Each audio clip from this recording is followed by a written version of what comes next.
Maayong gabi nasad mga higalang makigsunan. Hapit na gyud matapos ang ato ang series dinhi Global Total Member Involvement. Og nalipay kita makigsunan nga niya na gyud ta sa hapit na gyud matapos na pagpaningkamot nato sa pagpresentar sa mensahe. Global Total Member Involvement. Og ato nang nga hinahinay kasabtan kung unsa gyud ang atong mga katungdanan sa pag-apil sa buhat. Labi na gyud sa discipleship mga kaigsunan. Karong gabhiuna sa dili pa kita upadayon sa ato ang series ato sa idukong atong ulo alang sa mga pag-ampo. Ginoong Dios, salamat kaayo nga wala nimo kapaypasagdi. Gilugwayan nimo ang mga hinilaman mga kinabuhi o giampo namo sab karon sa pinasahi ang pinalagang asawa ni Brother Carlos Valladares na naas Thailand. Ikaw magahikap kaniya, ikaw sa magaampo, Ginoo, kami sa magaampo, giampo sa pinako sa pinasahi. Ang akong pinalangga nga inahan, nga naakaron sa malisod nga kahimtang, dihuga siya o hikapas siya nga makasurvive siya, nga dili siya makahimong babag sa among mga aktibidades, labi na sa among pagpangandam sa Congress.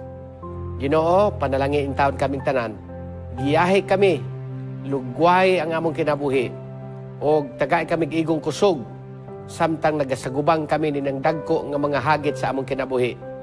Labi na gyud sa mao nga mga katiguman nga among giatubang. Salamat gyud og panalangin ni intawon kining Hope Channel South Philippines. Ikaw magagamit sa tanang crew, apil ang manager dinhi, Brother Janser Calabod, si Sir Charm og sa tanan nga mga administrators sa SWPUC. Tanan kami Ginoo nagtinabangay alang sa pagpakaylap sa imong mensahe.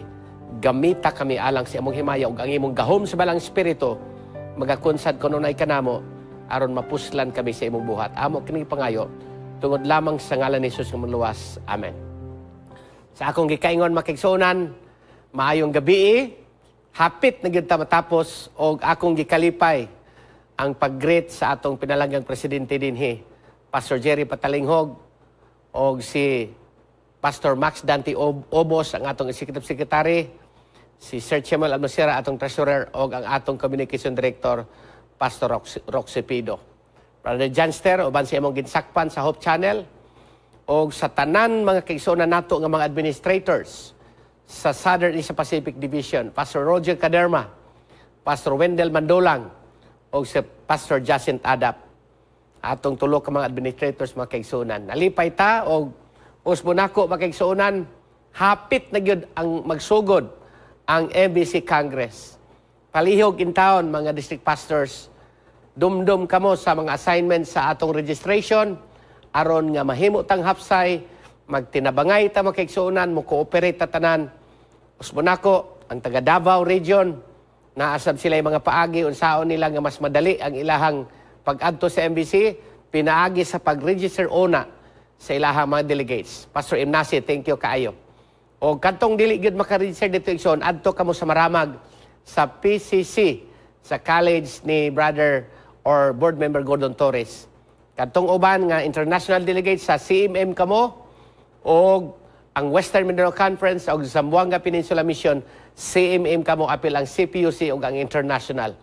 Ang NCMC, pwede kamo moadto dito sa palm tree plantation sa MBC or adto kaha kamo sa Balila, makigsuunan. So at least, mas madali gyud magtinabangay kitang tanan alang sa atong buhat. Karong gabihion na makigsuunan. Ang atong suwito na uluhan kini, what is discipleship? Nganong ato ning hisgutan tungod kay sa atong global TMI makigsuunan o Global Total Member Involvement, ni ay libro nga gi-introduce sa General Conference as we go, written by Dr. Alejandro Bullon, Becoming like the Master through authentic discipleship. Becoming like the Master through authentic discipleship.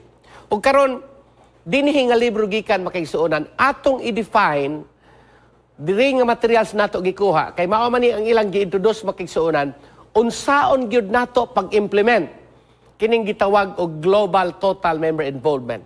Sakto man na nga maingon ta nga naa gyud ang prepare, plant, cultivate, harvest, and preserve the harvest.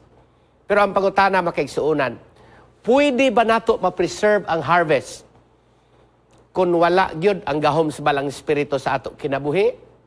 So ang definition karon makaigsuunan sa discipleship, pinaagi nining maong libro As We Go, o pinaagi sa Biblia, matubag nato na nga pangutana makaigsuunan. What is discipleship? Nag-ingon diha makaigsuunan ang usa sa mga definition sa usa ka writer, Hall. Discipleship is related to a life transformation through a relationship with the Master Jesus Christ. Unsa na ikuno igsuon?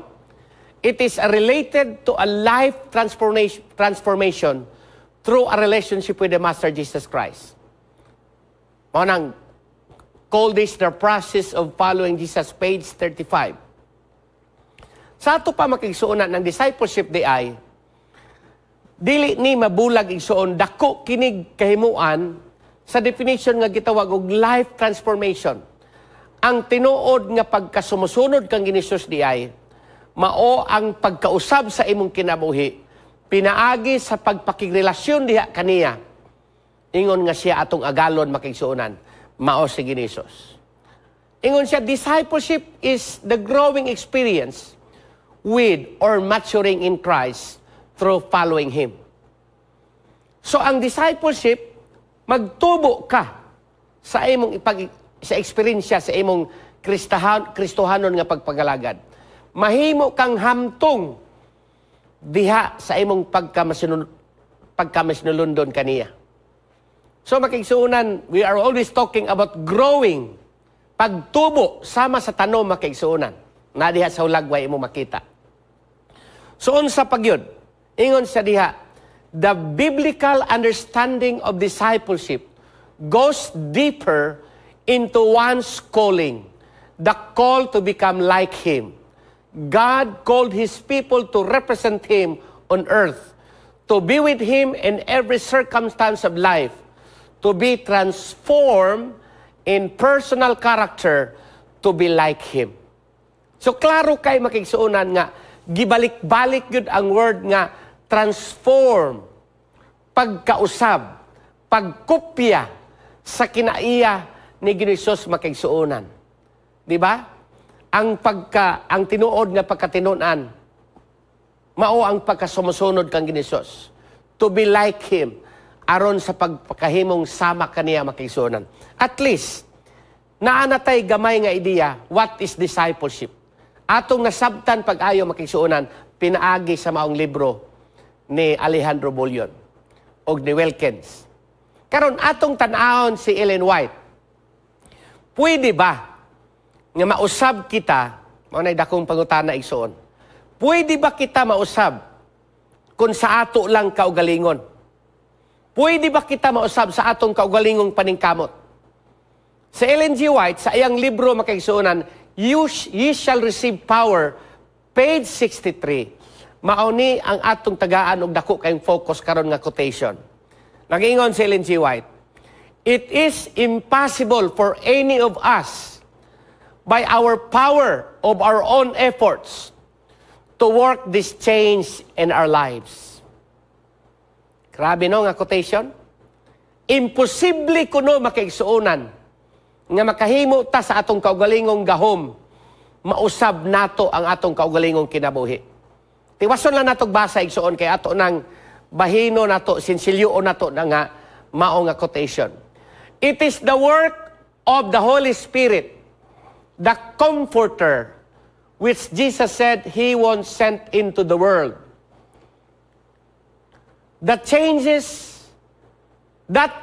our character into the image of Christ. When this is accomplished, we reflect as in a mirror the glory of the Lord.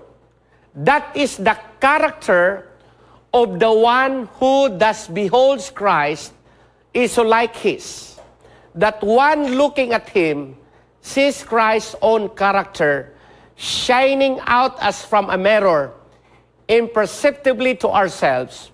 We are changed day by day from our own ways and character. Thus, we grow up into Christ unconsciously reflect His image. Niining maong quotation mga kaigsuonan, dunay unom ka mga ideas nga atong bahinon, gikan ni adtong maong quotation nga gisulat ni Ellen G. White. Walay usik mga kaigsuonan, unom ka mga punto nga atong tan-awon pag-ayo ni anang quotation aron ma-define nato pag-ayo unsa di ay ang tinuod nga pagkasumusunod kang Jesus mga kaigsuonan. Global total member involvement. Gusto gyud tang mahisama kang Jesus nga tinuod gyud niya nga tinun-an.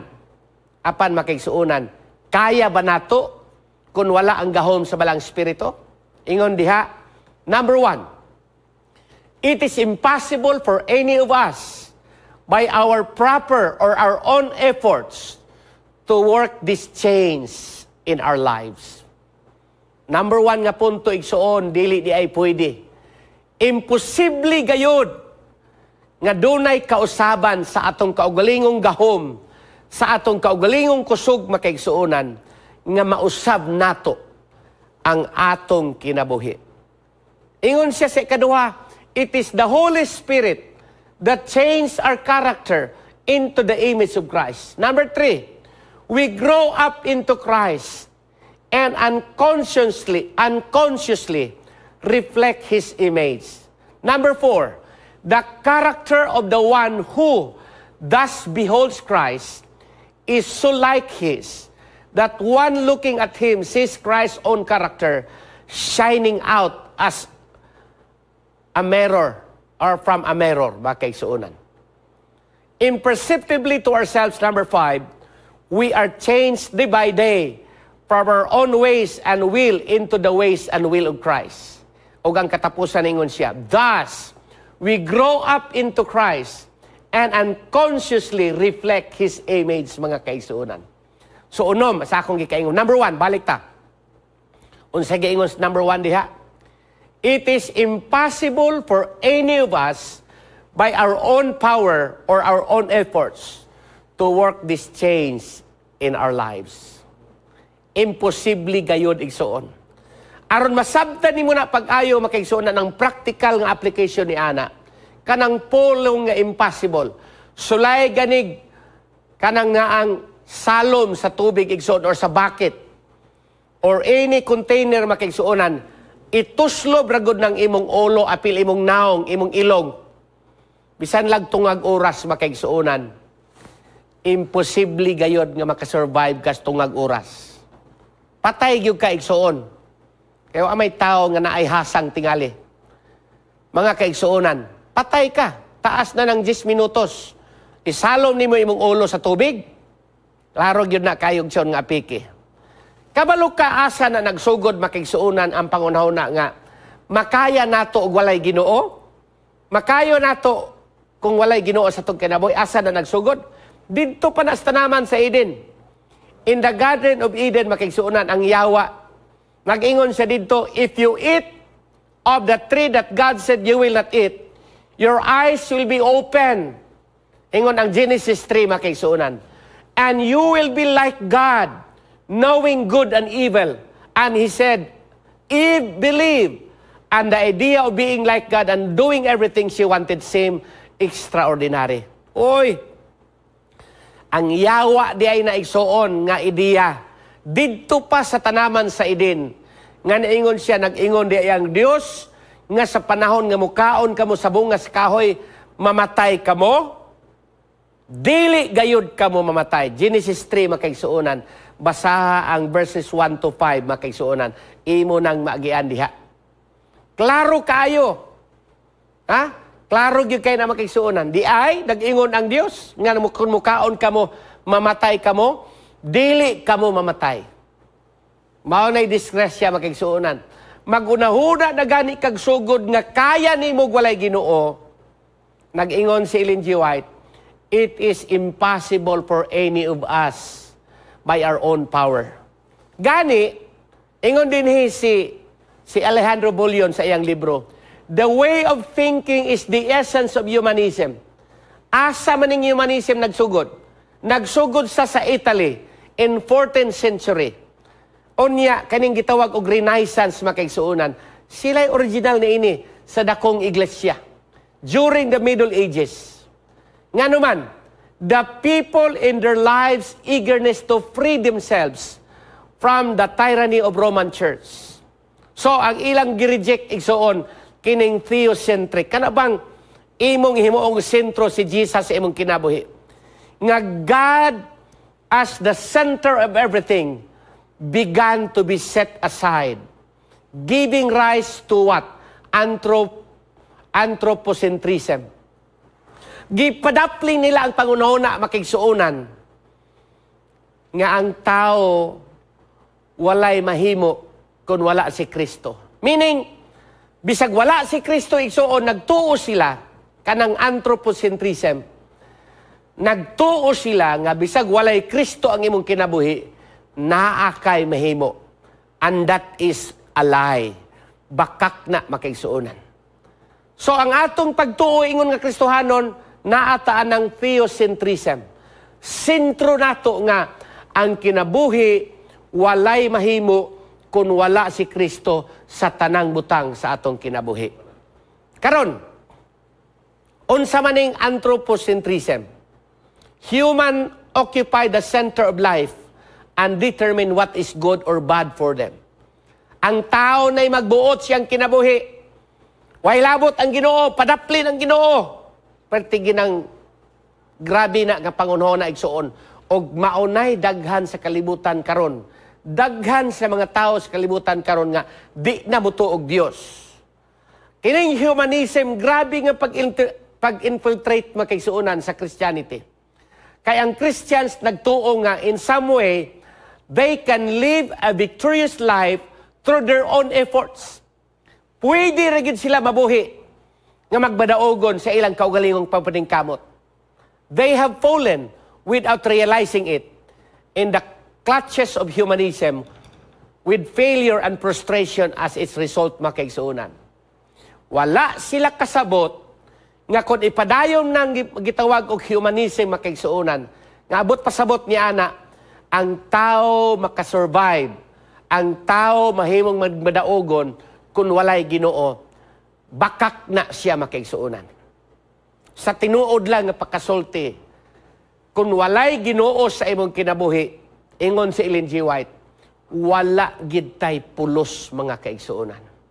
Maunay labing tinuod igsuon. Sa klaro og tataw kay nga atong gibasa ganina, walay mahimo. It is impossible, atong balikog basa igsuon, ingon siya diha. It is impossible for any of us by our own power or our own efforts to work this change in our own lives, mga kaigsuunan.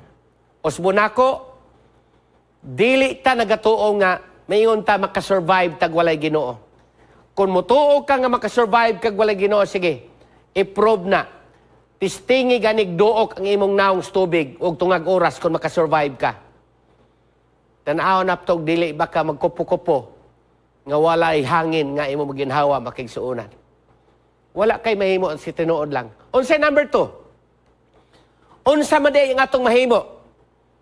Mahimo nato basta naay Holy Spirit. It is the Holy Spirit that changes our character into the image of Christ. So, discipleship, magsulay-sulay kag sunod-sunod sa Ginoo, unya wala ang gahom sa balang Espiritu sa imong kinabuhi. Sa miaging magabi atong natun-an, Bible study, prayer, and witnessing, maunay so sa mga sekreto nga mapuno ka sa balang Espiritu. Maunay sekreto nga makasurvive ka. Karon ikaduha, unsay ingon ni Ellen G. White? It is the Holy Spirit that changes our character into the image of Christ. Dili ikaw, dili ako, dili imong silingan. Kung dili, ang gahom sa balaang Espiritu sa atong kinabuhi makigsuunan, maunay makausab sa atong kinabuhi. Maunay sekreto makigsuunan. If this is true, all you need to do is to turn to Jesus and allow His Spirit to operate the transformation of your character. Kung tinuod ko no makigsuunan nga ang balaang Espiritu na makausab sa atong kinabuhi, tugote nga si Kristo ang imong gikinahanglan tuguti nga ang balang espiritu maoy mag-operate sa pag-usab sa imong kinaiya. Ingon si Pablo sa Galatians 5:16, walk by the Spirit, and you will not gratify the desires of the flesh. Maunay nindot igsuon. Maglakaw ka kauban sa Espiritu, ug unsay handom sa imong kasing-kasing, handom sa imong lawas, ang balang Espiritu na'y bahala sa imong kinabuhi. Walay kausaban nga may tabo makigsuonan sa atong makinaiya kung wala ang gahom sa balang Espiritu diha sa atong kinabuhi. But the question is, how do you walk by the Spirit or with the Spirit? Number 3, igsoon ingon siya. Thus we grow up into Christ and unconsciously reflect His image. Sa diha nga naana nimo ang gahom sa balang Espiritu makigsuonan, mutubo na ka diha kang Kristo. Unya unconsciously, dili nimo tuyoon nga mo reflect na ang kinaiya, ang iyang imahe diha sa imong kinabuhi. Makita na sa uban nga ang imong kinabuhi naay Kristo. Mao bitaw ng global TMI makigsuonan, kinahanglan gyud atong tun-an kay kun wala ang gahom sa balang Espiritu, wala man gitay pulos mga kaigsuonan. Si Pastor Asoy wala gyud pulos sa tinuod lang kung wala ang gahom sa balang Espiritu. Bisag kinsa pa nato makaigsuonan, walay makapanghinambog. Bisag unsa pay naa sa atong unsa pay naa tato nga posisyon, kung wala ang gahom sa balang Espiritu nato makaigsuonan, ang atong kinaiya mo reflect gyud ang dili si Kristo. Ang kaaway gyud nga kinaiya mo gawas makaigsuonan. Laming tinuod lang. Di gyud mo gawas ang Kristo nga kinaiya kung dili pinaagi sa balang Espiritu. To reflect the image of God is to reflect His character. This is not a mystical experience, but real. Speaking of the incarnation of Christ, Jesus said, sa John 1:4, ingon siya, the Word became flesh and made His dwelling among us. We have seen His glory, and the glory of the one and only Son, who came from the Father, full of grace and truth makaigsuonan. Pagkanindot di ay makaigsuonan, no? Makita na dayon ang himaya sa Ginoo sa imong kinabuhi. Mo reflect na dayon ang iyang kinaiya kung naa na ang gahom sa balaang Espiritu makaigsuonan sa imong kinabuhi. Matingala na lang kaigsuon, maingon ang imong silingan nga pagkanindot kaayo kopyahon sa kinaiya sa akong silingan. Human beings saw the glory of God in the person of Jesus Christ because they saw His character and grace and truth. We learn to walk with Jesus. We reflect the character of the Master in us. Grabe makaigsuonan, no? Makita na daw sa mga tao ang himaya diha sa imong kinabuhi. Dili ako nagsulti ha. Matud pa sa libro nga as we grow makaigsuonan. We learn to walk with Jesus. We reflect the character of Jesus in our lives, mga kaigsuonan. Number 4, hapit na ta. The character of the one, kinsa man ang the one, nga atong gibehold, si Jesus Christ, mahimong atong makopya, that one looking at Him, sees Christ's own character, shining out as from a mirror. Rabihang nga pagkasulti ni Ellen G. White, oy. Gamay raman unta kay itong quotation igsoon, ato lang gitagaag na kong pagdagat. Nga matod pa, ang kinaiya ni Ginisos, sa dihang mo tutok ka kanunay kang Ginisos, makopya nimo kay mo reflect man siya daw salamin makaigsuonan. Ang iyang kinaiya, makita diha ang imong kinaiya usab. Ayaw tutok sa imong silingan. Ayaw tutok sa imong pastor. Kay basig ka ng imong pastor, mao'y makabackslide nimo. Ayaw tutok sa imong mga pangulo. Kay basig ang imong leader, mao'y makabackslide nimo. Mga kaigsuonan, tutuki ra gyud si Ginisos. Ang iyang kinaiya, kasi dahang mo tanaw kasi kinaiya, mapainubsanon, mapailubon, mahigugmaon sa iyang kalulot, makaigsuunan. Mainantuson, pagka mapainubsanon ni Ginisos, mo reflect na sa imong kinaigsuon, basta tutukan nimo si Ginisos. Ingon si Apostle John sa Revelation 18:1.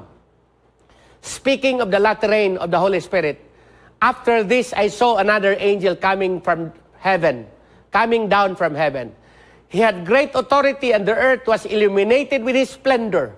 I like that word. Ang yuta kuno magasiga sa iyang kahayag igsuon. And this fourth angel symbolizes the remnant church. Ingon ang Revelation 18:1 makaigsuonan.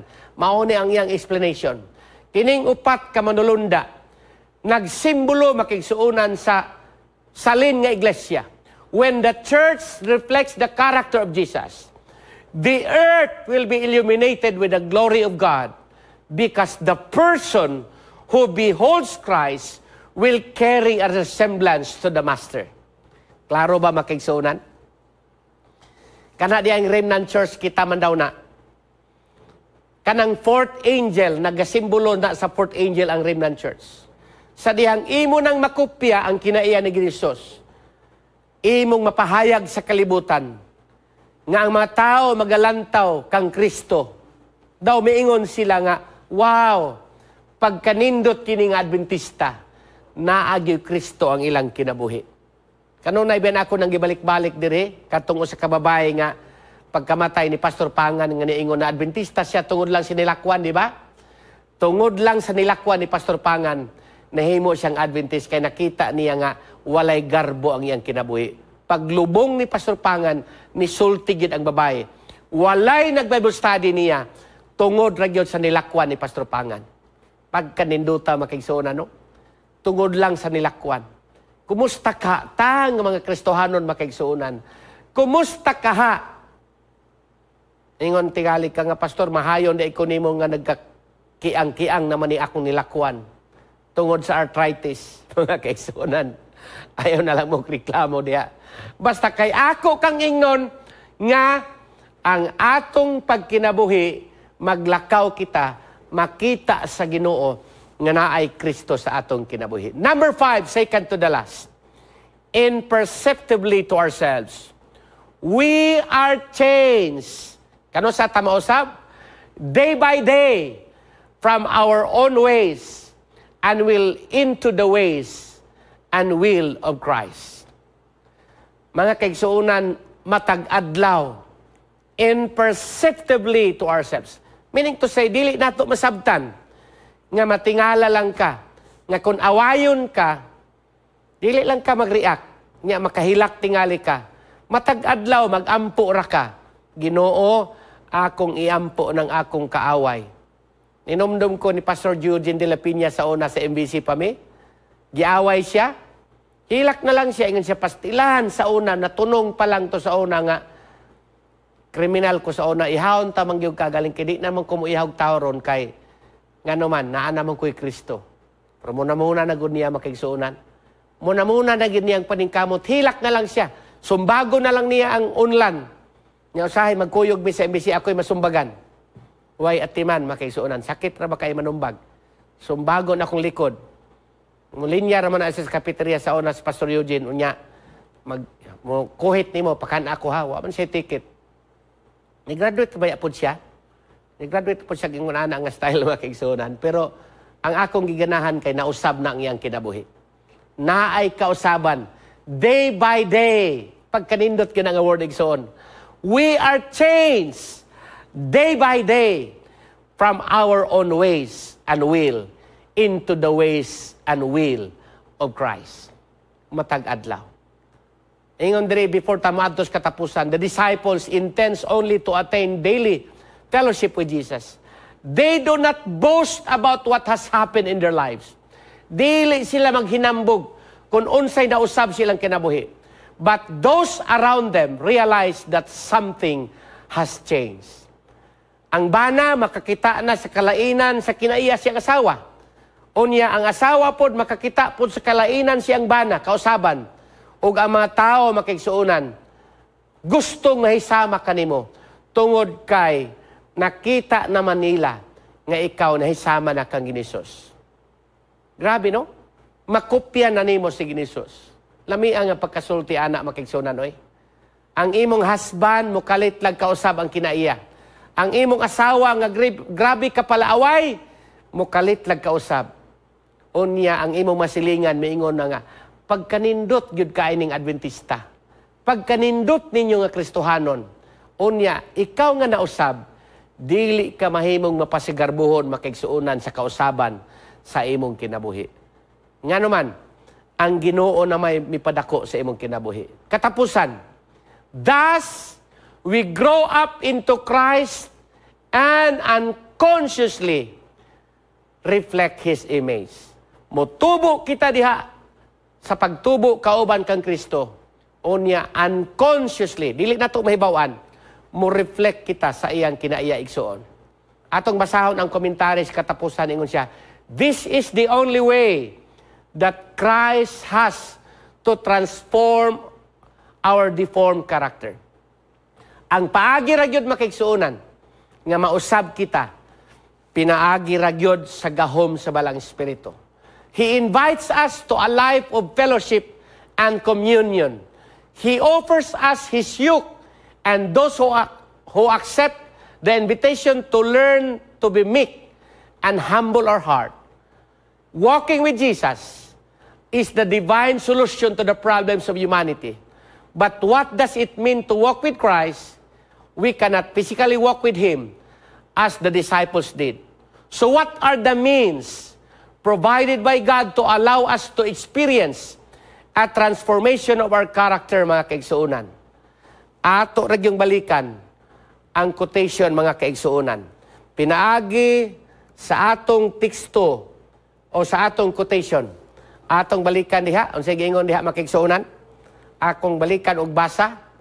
Balikan natog basa ang definition sa di pa ta mo lingkod, mga kaigsuunan. Ingon diha, it is impossible for any of us by our power of our own efforts to work this change in our lives. It is the Holy Spirit, the Comforter, which Jesus said, He who sent it into the world, that changes our character into the image of Christ. And when this is accomplished, we reflect as in a mirror the glory of the Lord.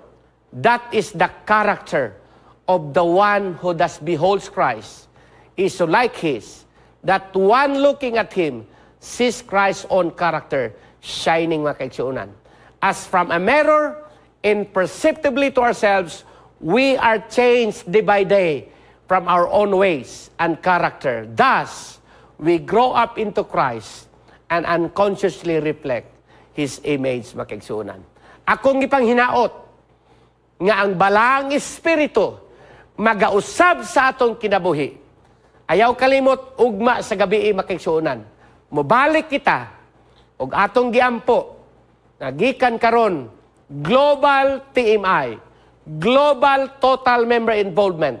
Dili yun kakaapil sa buhat kung wala ang gahom sa balaang Espiritu diha sa imong kinabuhi, makigsuunan.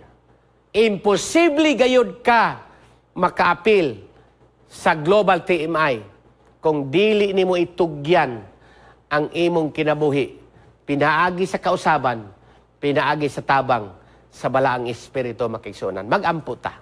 Ginoong Dios, daghan kayong salamat sa pribiliyo. Daghang salamat nga usbo nimo among kinaiya. Ginoo, tao kami. Ayaw Ginoo itugot nga himuon namong rason nga tao kami. Dili kami mausab. Mausab kami basta itugyan namo ang among kaugalingon diha kanimo. Pinaagi sa balang Espiritu, do na gyoy kausaban, amahan. Pinaagi sa imong tabang, matag adlaw, dunay kausaban. Unya makita sa palibot sa makatawhan ang among kinabuhi, nga among i-reflect ang imong kinaiya. Magaingon sila nga naay Kristo ang among kinabuhi. Dili namon ikaya, Ginoo, kun wala ikaw. Busa gamita kami ning hinapos nga mga adlaw, palihog balang Espiritu, kontrola ang among kinabuhi aron si Kristo si Ginoong Hesus ang makita matag adlaw. Salamat sa kasiguruhan. Salamat sa imong gugma. Pabalika kami ugma nga puno sa paglaom. Amo kini gipangayo tungod lamang sa ngalan ni Hesus nga among manluwas. Amen.